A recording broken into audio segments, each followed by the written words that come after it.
Hey everyone, welcome back to my YouTube channel, In Her Reading Era. My name is Leah, and today we're going to talk about the Canadian author I read this month that I hadn't previously read. So, if you don't know, every month I'm reading a new Canadian author that I haven't previously read, and this month it's Silvia Moreno Garcia. So, I chose to read Mexican Gothic by Silvia Moreno Garcia, and this book took me for a ride. First off, let's clarify. I usually read romance. This has a tiny element of romance in it, but it's mainly more like a thriller. But it was still so good. So this book it takes place in Mexico in the 1950s. It took me a second to pick out that it takes place in Mexico in the 1950s because it doesn't say in the first like chapter or so or two. And I was like, why is there so much like the dad's in control or husbands are in control? And so it took me a second to figure out when this book took place. But yeah, anyway, it takes place in Mexico in the 1950s. The main character Noemi, her dad owns a painting business, and so she has a decent amount of money. She's kind of like not an heiress, but she has a little bit more clout in the social world. Anyway, so she gets called, she's out with her friend for the night and she gets called home by her dad, and so she's like, what happened?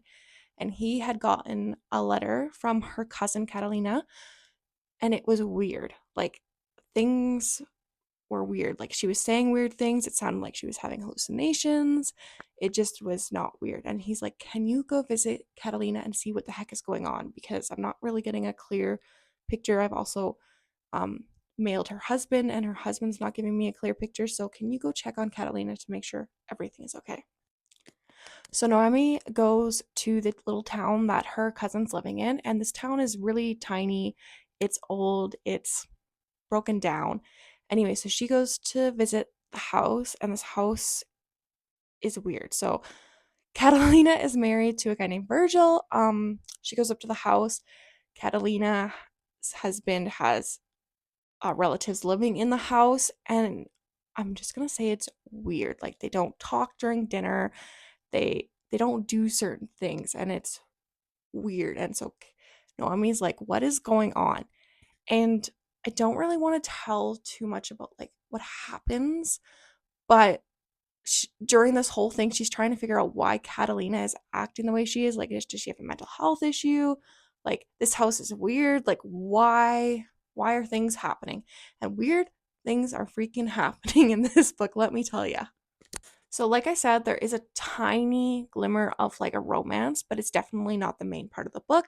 The book doesn't have an epilogue like main romances. There is a happier ending, but it's not the same as romance books usually do. Anyway, so would I would I tell you a little bit more about this book? I don't want to ruin it. The house is weird, and she's trying to figure out what's going on with this family and this house. That's what I'll say. It is a ride. I was like, what's